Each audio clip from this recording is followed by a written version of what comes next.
Reds Super Rugby season for 2020. This has to be the year, I think. I mean, Brad Thorne's third year in charge. He's had his clean out. He's brought the guys in he wanted. I think now it's time to see some results from the big man and his boys. He's pretty distinctive in what he wants. Like, he wants a hard team. He doesn't want guys who can't tackle. He wants guys who are going to put their bodies on the line. He's been not afraid to really mix things up, to cut some big names, to bring through some young guys who show the right attitude and what he regards as the right attitude. So, yeah, it's time to see if this side can get things done. They are not without a bit of disruption in terms of guys who have left the squad. One name in particular will stand out as I go through the guys that are left. From memory, I did a review of the 2019 season for the Reds, so you can check that out up there. If you're looking at all the stats and whatnot, where they were good and where they were not, from memory, tackle bust was the Reds' deal in 2019, but not always able to capitalize. Some of the guys who have left, Ron Smith's gone to the Rebels. Caleb Timu's gone to France along with Scott Higginbotham. Timu's one's really disappointing because that guy just started to get kind of at that level and then he's left. Tuttle's gone to the Rebels, but he's been... actually, a couple of guys emailed me when I questioned where the heck is that guy. He's been injured for a couple of seasons, so that is a pity to see him go, but he probably would have been down the pecking order now that he's fit anyway. Matt McGahan's gone to Japan. The big disappointment was that Samu Karevi left. That guy led Super Rugby in so many stats. Now, his tackle stats are never perfect, but absolutely what he does with the ball outweighs some of his defensive frailties. He still makes a load of tackles. So, yeah, I think it's pretty disappointing to see him go. Paya Awa left. He's a guy who also didn't quite meet his potential. Naivalu's gone to France. Aiden Toa left, but he was always a bit of a stand-in guy anyway. So, yeah, I'll have a look at the squad. I'll talk about their fixtures list and the expectations. And as always, you guys can let me know your thoughts. I will need some help on some of the guys who I'm not that familiar with. There are some guys who've come into the squad, especially guys from the NRC. So any of you guys who are following that competition will be able to enlighten me as to what we can expect. Go through the squad props. Fe'au for Tulaika, Hupert Nasa, who is new from the Brisbane City team alongside Fe'au. JP Smith is still there and Taniela Tupou. I think Ron Smith's a pretty big loss because both the Smith brothers were pretty effective in terms of their scrummaging ability. Tupou is a phenomenal young player, needs to cut down his penalty count by a lot. So that's one area for him to improve on for the new season. Hookers, Farrell, Mafi, and Painga Mosa. Interestingly, like Mafi kind of took over at the Reds. Like Painga Mosa was the guy. He had a big season the year before, and then kind of fell out of favor a wee bit. So it will be curious to see who gets the number 1 jersey for number 2. Locks, Angus Blythe, Harry Hawkins, Isaac Rodda, Lukan Salakai Loto, Tuaina Tali Tualima, and Michael Wood, which was the name of one of my friends in primary school, but I'm pretty sure it's a different guy. Unless they're signing guys in their late 30s, which would be weird. Yeah, I mean, Rodda was a bit of a workhorse last season. Hawkins came on and actually played, I think, more games than maybe we expected him to play. Salah Kaialoto drifted between 6 and the second row, so where he goes, either way, he'll be effective. It's great to have that versatility. The back row, Kibble is a new signing from Queensland Country. Fraser McCrate played last season, but bugger all. I don't remember him. Maybe he got a few minutes, couple of games, hardly any, I don't think. Angus Scott Young, he's the kind of guy who shed the blind side with Salakai Loto. Harry Wilson, I don't think played last season. And Liam Wright, along with a new signing, Seru Uru from Brisbane City. Liam Wright's been named captain as well. I think he's only 22.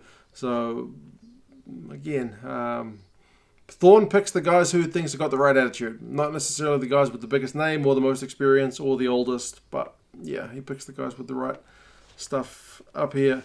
Nines, you got Malolua, McDermott, and Sarovi.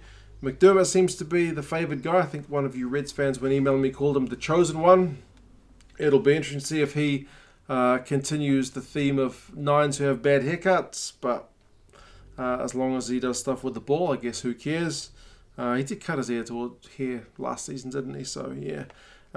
Tens, Carter Gordon is a new signing from Queensland Country.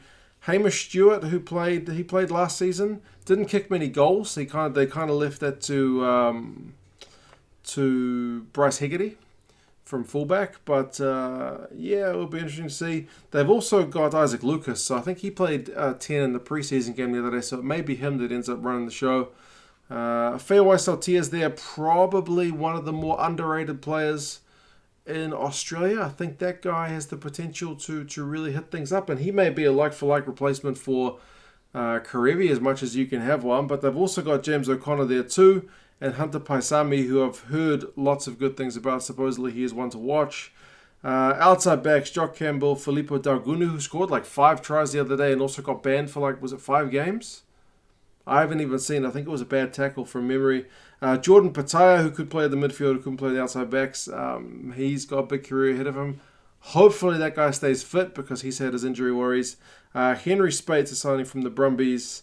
Probably with Naivalu going, that makes sense that they bought Spade, even though he's at the tail end of his career. Jack Hardy and Bryce Hegarty, who will likely be doing the goal kicking. He was the top scorer for the Reds last season with all those kicks that he took. So, yeah, I think it's a decent squad, man. He's got the players in that he wants, and he's cut the guys that he didn't want. So now it's the time for the Reds to step up and kind of show us what they can do. They're not predicted to do all that well. The bookies have got them as the second kind of bottom favourites alongside the Sunwolves, so they're not predicted to do much at all. That seems to have been their thing in recent years, that they kind of lack a bit of consistency. They'll beat a big team and then go on a bit of a losing run. I guess part of it has been that he's had young players, so if the tide kind of goes against them, it's harder for them to kind of maybe get back on top. Part of that kind of comes from experience, but the Karevi factor, I do worry, because as much as Feawai Saltia can bust a tackle, there is no natural replacement for a guy who is just that naturally good. In terms of their fixtures list, I don't think it's done them a whole lot of favours. I talked about a young squad, 22-year-old captain. I mean, O'Connor at this moment is kind of one of the senior guys. But there's not a whole lot of senior guys in there, especially when you've lost like Higginbotham and whatnot. Maybe Henry Spate is a bit of an old hand as well. But they're going to have to keep their heads high, especially when you look at the fixtures. Home game doesn't come until round 4. So they've got 3 games away to start the season. Away in Canberra to face the Brumbies. That's never an easy game. And then 2 away games on their trip to the South African Conference, which involves 1 game in Johannesburg, which is at altitude, to play the Lions. Where's the Lions? Okay. And then they're away to play the Jaguares in Argentina. I just checked the Lions fixtures, and maybe it's a bit of a bonus that as the Reds travel to Johannesburg, the Lions will also be traveling to Johannesburg back from Argentina. So maybe that kind of reduces the advantage that the Lions would have had if they'd been in South Africa the week before. But either way, 3 away games. You got Canberra, Johannesburg, Buenos Aires in the first 3 weeks. That's tough. Then you're back at Suncorp to play the Sunwolves. That's an absolute must-win. Then at home to the Sharks, again, probably must-win, especially if they've lost 3 of the first games or even 2 of the first 3. Away to the Crusaders. That game these days is almost a write-off. And then home to play the Bulls before they get a bye. So, given that Thorne's relationship with New Zealand Rugby and the Crusaders, I can't imagine him throwing his B team down in Christchurch, but that may actually be a wiser thing to do.